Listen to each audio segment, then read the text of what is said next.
Hello, happy Tuesday. Today I want to go over solving quadratics day number 4. Last week you should have completed days 1, 2, and 3, along with a short 10-question quiz over those topics. Now we're going to go ahead and continue on with what we were doing. We were solving by trinomial factoring. So let's get started. All right, so here's the question that we have. I would like to solve this quadratic by factoring. We have x squared minus 5x plus 12 equals 2x plus 6. Now, we can't use traditional solving methods because we've got x's all over the place. We have x squareds, we have x's. Our traditional methods of just get x by itself are not going to work here. So we're going to go ahead and solve this by factoring. And by solve, I mean I want to know what x's make this true. All right, so here's what we've got. First thing that we need to do is get this into standard form, meaning that I need to get all of my x squareds and x's on one side. Well, I have an x squared right here minus 5x plus 12. It's going to be easier to move these two things over to this side. So I'm going to go ahead and subtract 2x.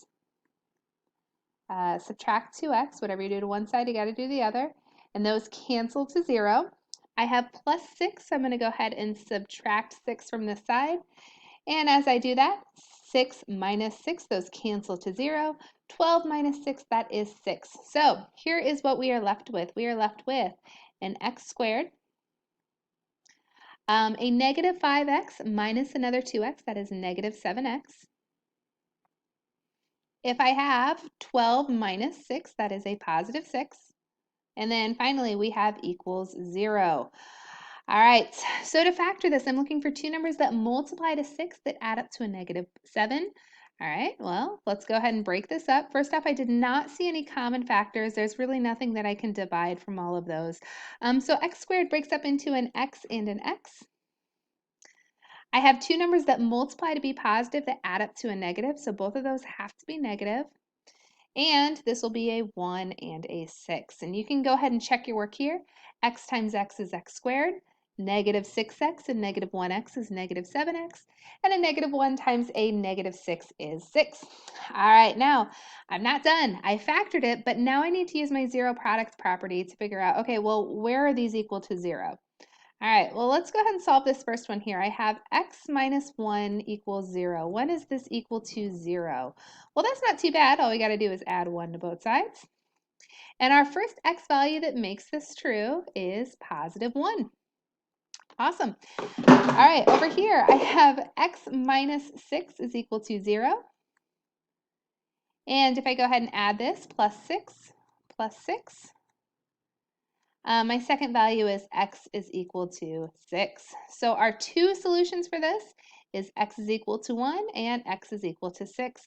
And you guys can actually check this if you wanted to graph this. Here we go. If I were to graph x squared minus 5x plus 12, and my other side of my equation was 2x plus 6, if I were to look at this, these two intersection points are at x is equal to 1 and x is equal to 6. But even further than that, if I just wanted to graph, what was the second thing that we came up with? It was x squared minus 7x plus 6, x squared minus 7x plus 6.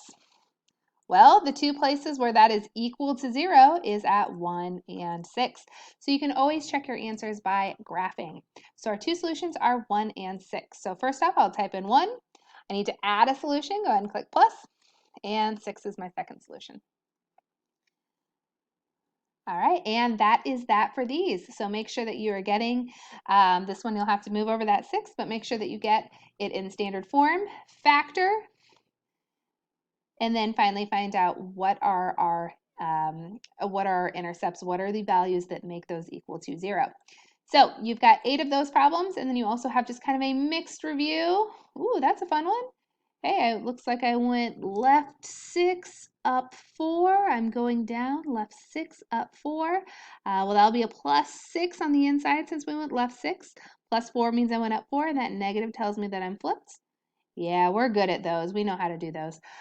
So that is your homework assignment. As always, please let me know if you have any questions. Have a great day.